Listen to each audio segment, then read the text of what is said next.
The creature growled ferociously, scaring them into hysterics.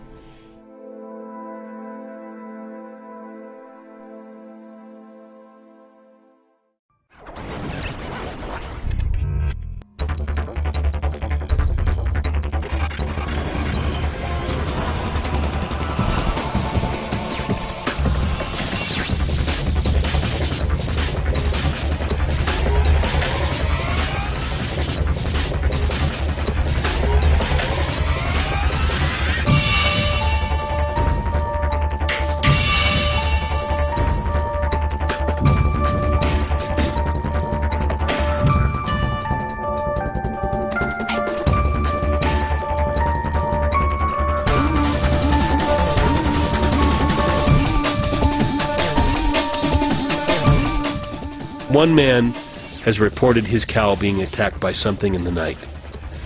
Whatever it was lacerated the animal's face and literally tore off its ears. The incident occurred in his backyard, very close to his house.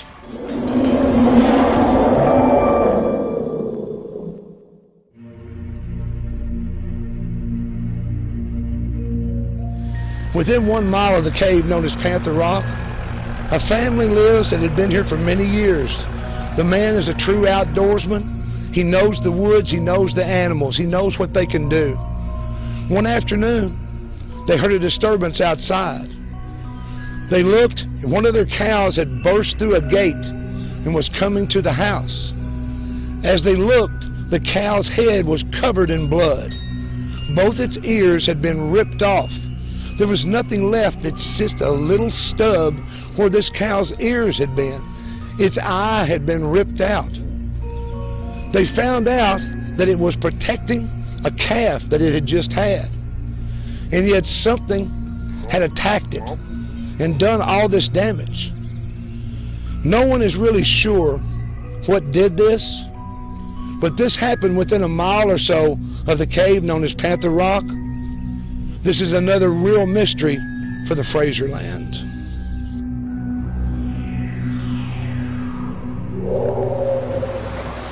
The supernatural area known as Panther Rock has long been a part of Kentucky lore.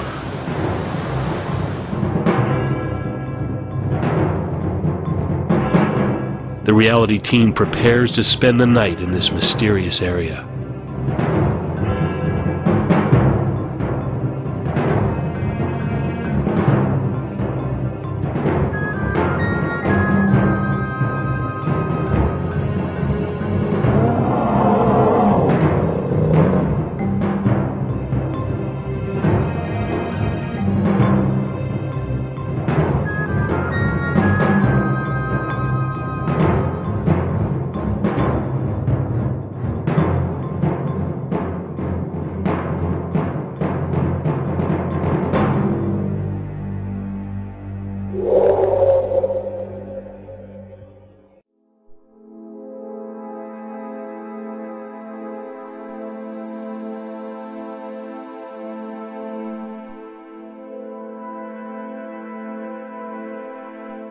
Behind me is the cave known as Panther Rock. Myself and 3 others were camping one night above this cave. 3 a.m., I was awakened suddenly by someone beating me in the back, screaming, "Look, look, look."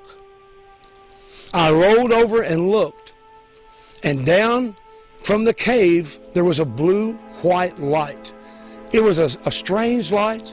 The intensity was odd.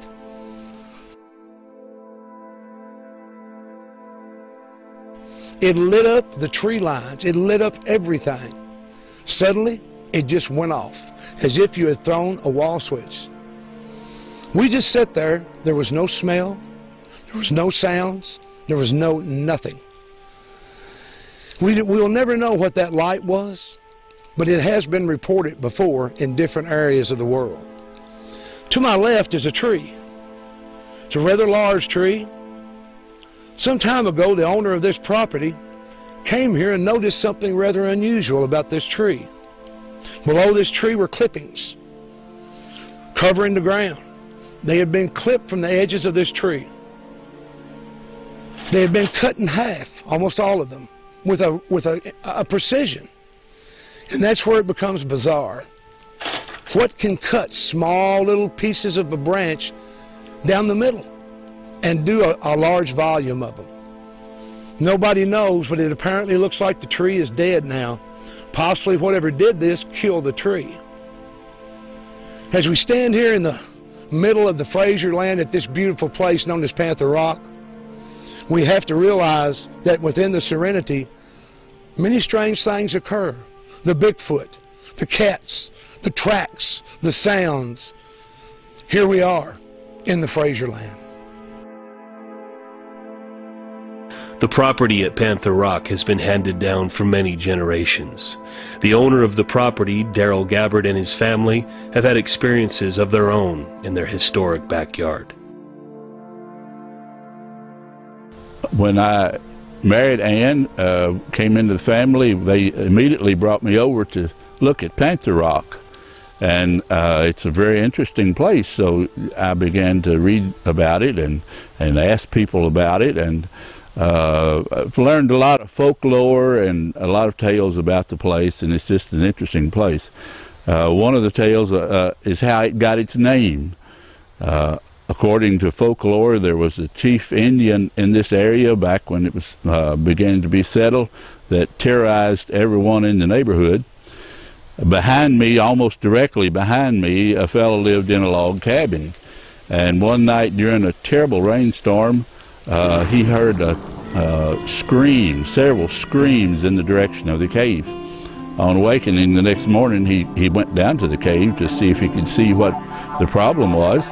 And there lay a man that had been killed by a panther, obviously, cat scratches and so forth. And it was that Indian chief that had terrorized the whole neighborhood.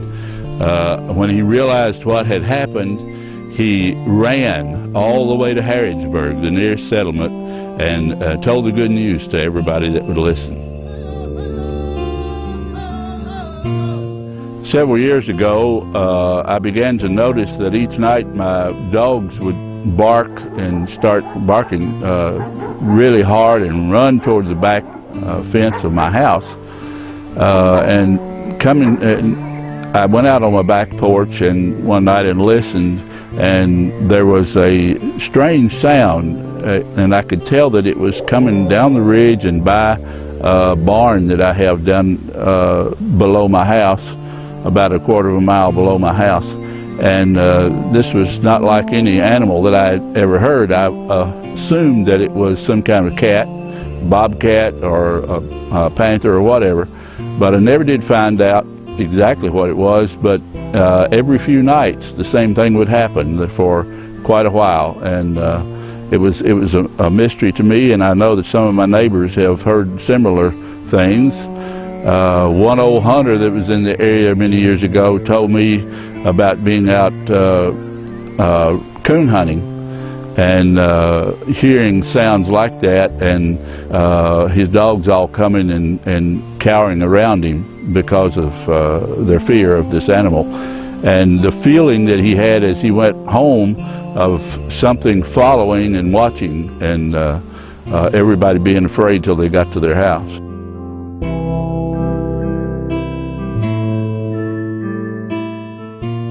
As we beheld the mouth of the cave at Panther Rock, we were instantly taken aback by how much it looked like a cenote, which in South America is the cave opening or dwelling where a shaman enters the underworld. Could it be that this symbolized the underworld to the Amerindians that had come across this very place? Could this be a catalyst for the activity in the Fraser land? We have heard the story of the great chief who was killed by a panther, but is there more?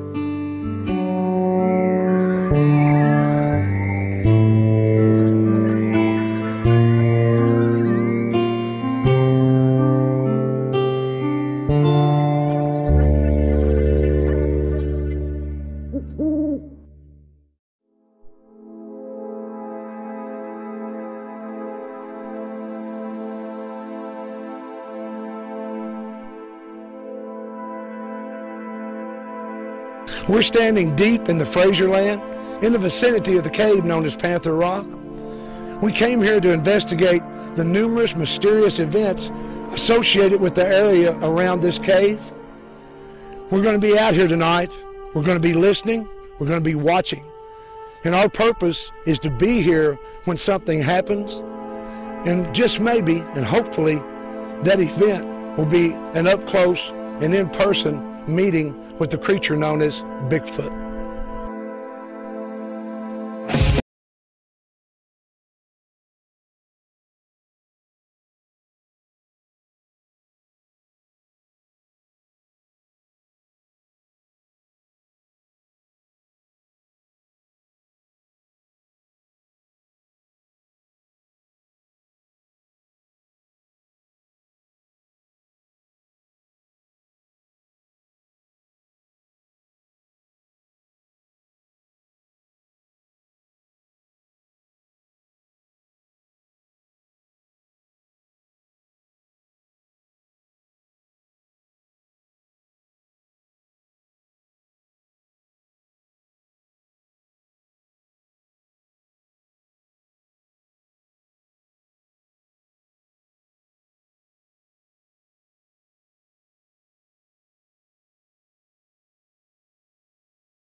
So much Native American activity and folklore here, and that so many of these different structures and rock groupings and walls emulate that of South America near the cenotes and other Incan and Mayan civilizations, all centered around the cave systems or the underworld. The underworld, the exactly. other side to life and death. And you have to remember, we are in the dark.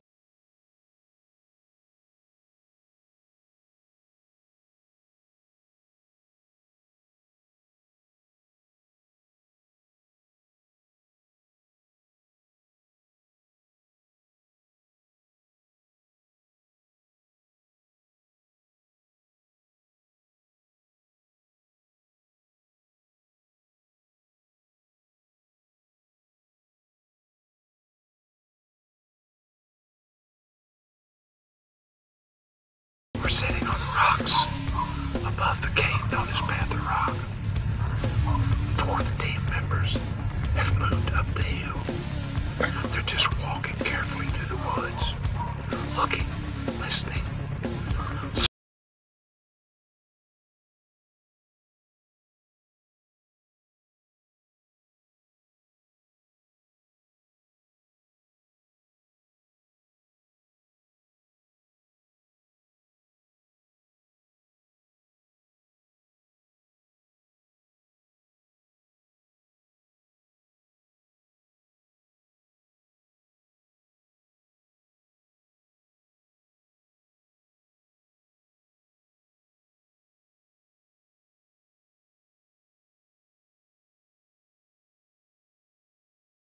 As they move around the perimeter, oftentimes we will have something flush back to us. So we're just going to sit, listen, and watch. Among other techniques, knocking has been known to attract the Bigfoot, who is known to communicate by knocking trees, transmitting their location to family members. Team member Tony Gerard demonstrates.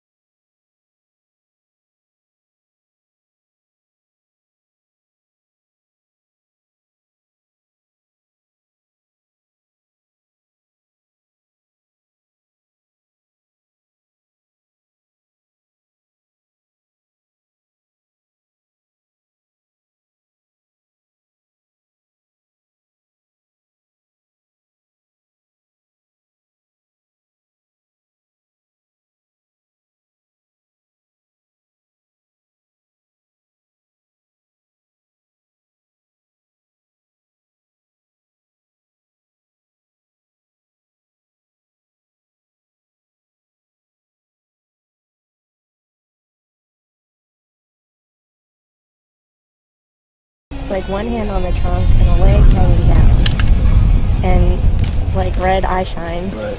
and he could even see canines. And he said it was not a bear. It climbed down from the tree and stood at the base of the tree on 2 legs. And he said it like lifted up its nose like it was winding him, and then it like walked off.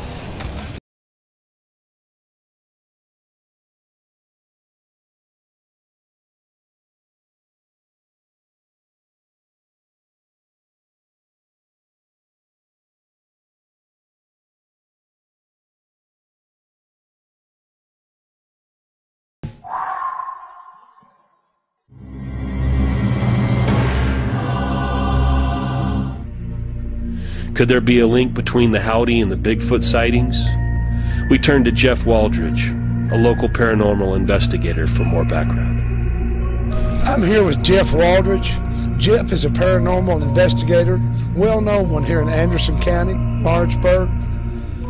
For years, there's been a story here in Anderson County in an area known as Cedar Brook. It's a tale of a creature they call the Cedar Brook Howdy. No one is really sure how this creature got this name, but the tales have gone on for many years and are extremely interesting. From what I've gathered, it's always been a massive creature, about a little bit taller than a man. I would say probably 6'5", 7 foot tall, but it's massive. It's a really massive creature, very muscular, and the reason they really got that it's, you know, massive, muscular, strong creature, there was a story that there was this boy down there with his girlfriend, and they had pulled down to Cedar Brook in the little pull off there to park and do what teenagers do. And from what he said, they started hearing rustling around in the weeds behind them. Something came up and started tearing into his car pretty deep. When he got back out of there, he saw 3 huge claw marks. A three-clawed creature had clawed into his car pretty deeply. He had showed this around town several times. I never got the chance to see it, but I knew several people that did, and they said they were really deep scratches. So, like a reptilian type claw mark? Yeah, more of, I would say, not really a talon, more of a strong claw, a really deep claw. They said, you know, probably 2 inches each claw was something of that nature. Okay. And they always say that it has red glowing eyes and that it's white hair, light-colored hair. From the ones that have caught glimpses of it and things, it's not short-haired, it's more of a long hair. The red eyes seems to be a really predominant aspect of this creature. From everything that I've heard, they're bright, they glow. In the dark, which is very dark on Cedar Brook with the trees and everything, from everything that I've heard, that they will glow in the dark, so they are very luminescent. At times there's been reports in the Bigfoot community of Bigfoot sightings with red eyes. So this sounds like possible a Bigfoot connection. Do you think that these individuals could possibly be seeing a Bigfoot, or is this some other type of creature? I think that it could be kind of misinterpreted, and it could be a Sasquatch or a Bigfoot, but honestly it may be another creature that's out there. From everything that I've heard, it really don't sound like your typical Bigfoot, you know, as far as the aggressiveness goes. Usually, from what I've heard, Bigfoots are very territorial, but this creature sounds like it's very aggressive, and if you get into where it's at, it would actively attack you. So many stories. And once again, we will just have to stop and wonder, is all this somehow connected to the cave known as Panther Rock? Maybe we'll never know, and then maybe tomorrow, maybe we will.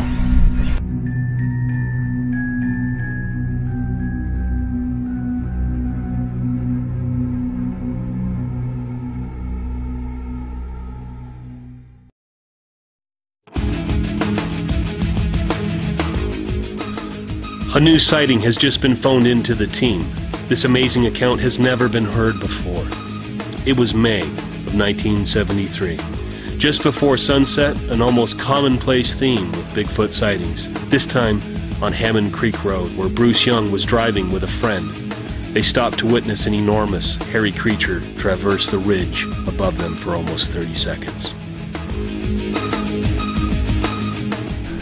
We were just preparing to leave this part of Kentucky when we received a cell phone call.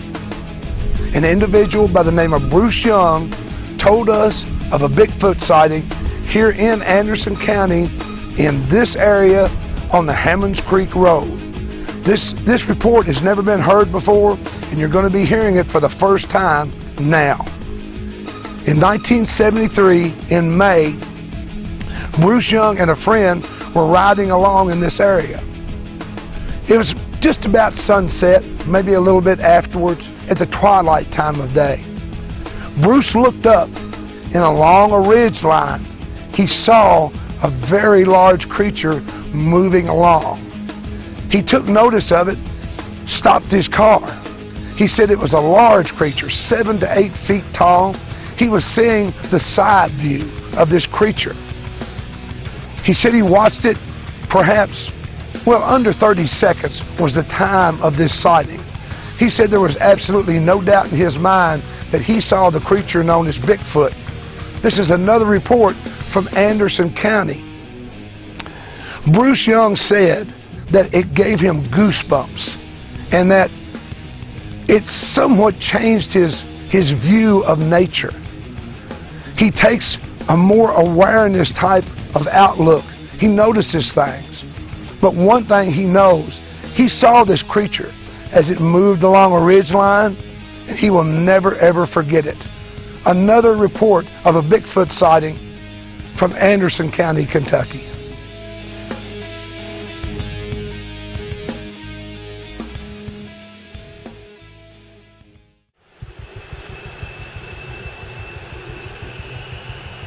If there was any question that something mysterious is afoot in the Fraser land, we now turn to the following testimonial, which in this team's experience is one of the most credible and fascinating Bigfoot eyewitness accounts on record. My name's Lynn Hutton. I live in Anderson County in Kentucky. I've lived here most of my life. I'm 57 years old. I was deer hunting with my son. He was 8 years old at the time. I was bow hunting. I had coveralls on. I did actually illegally have a pistol under my coveralls, but I don't like to go to the woods without one.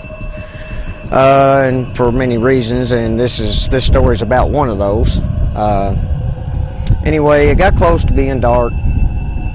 And I told my son, I said, we better get back to my truck before it gets too dark to, see to get back. All of a sudden, about 20 feet from us, if there's no other word to call it, a Bigfoot stepped out. And I had taken my son and kind of pushed him back behind me to the side. And by that time, I realized I better get my gun out. And when I got back to my truck, we got in the truck, we left, and I haven't been back.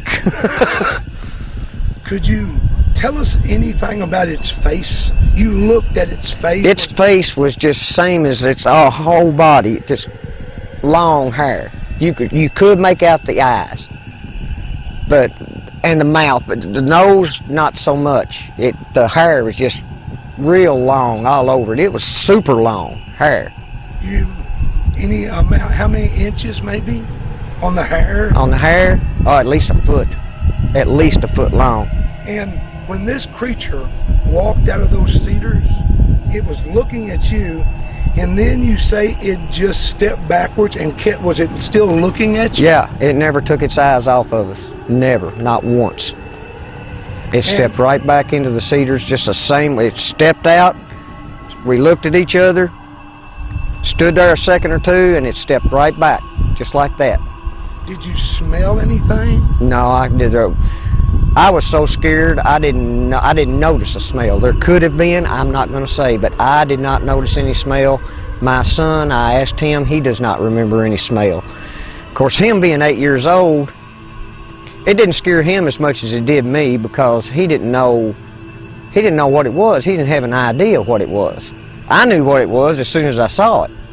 It had to be. It just couldn't have been nothing else. It was massive. I mean, it's just huge. It scared me so bad that I'll remember it the rest of my life. I will never forget that. You obviously think that this is a real animal. You don't think this is anything otherworldly. You think this is a disappeared species, or a species that we're not aware of. Yeah, what have you thought about that?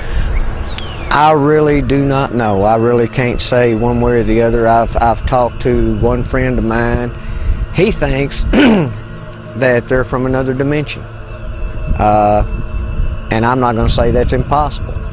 I'm not going to say it's not possible that they're from another world. I don't know. I don't know where they come from. I just don't have any idea. I just know what I saw. Huh? What emotion did you feel at the time? Fear. Surprise at first when I first saw it, and when I realized exactly what it was, then the fear factor set in. I was really, really scared. Did you have any perception of what it was feeling? Caution. That's why I think it scared it too. What would you say to those people that would say to you that you were either hallucinating or that you have misidentified something? For instance, it's a bear. Well, no, it was real. It was real. I'm 57 years old. Been laughed at about a lot of things. I'm still here. They can laugh at me all they want. I will walk into any church and put my hand on a stack of Bibles and swear to God of what I saw. It was real.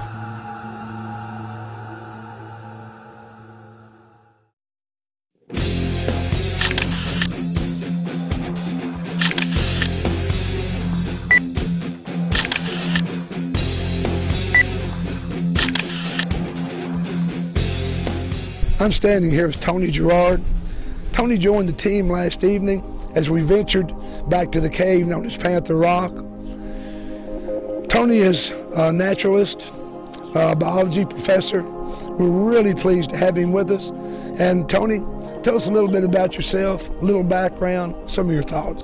Well, I'm a biology teacher by profession, and ever since I was a kid, I've always been interested in natural phenomena. I love a nature mystery, and you know, Bigfoot is a great mystery, and right. Nice to be back in this end of Kentucky. It's a beautiful country. I've always been interested in the Bigfoot phenomena, and I never really much bought into anything like that outside the Pacific Northwest until I talked to Lynn Hutton.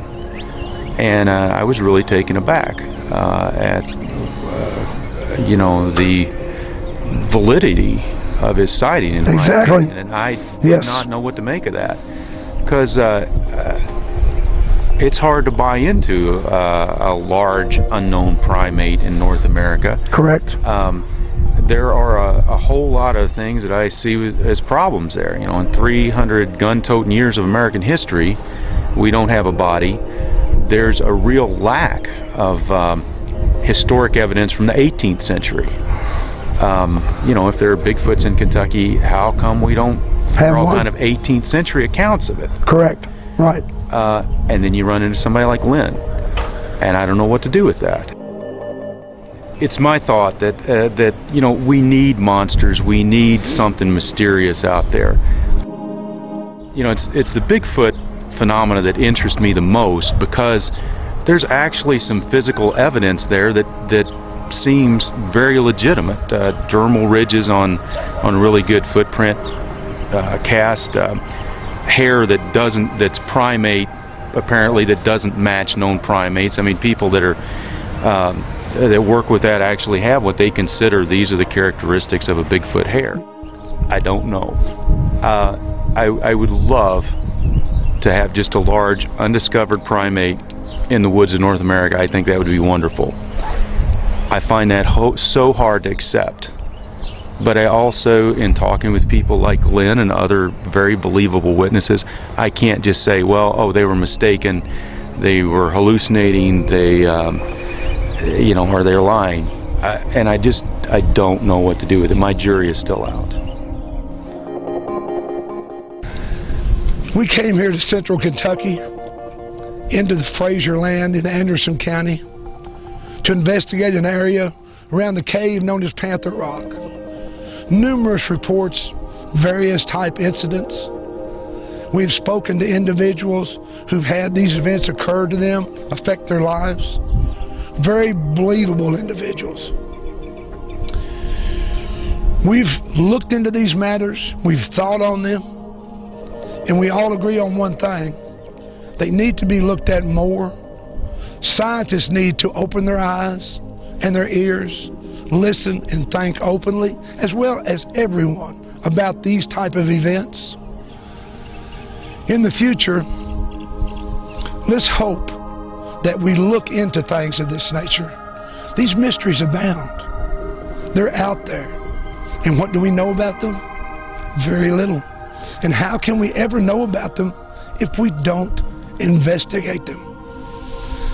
Kentucky's a beautiful place. Anderson County has wonderful people. We've enjoyed our investigation. We hope to come back someday and look even further, as everyone should do. We want to thank everyone, and we hope to see you again.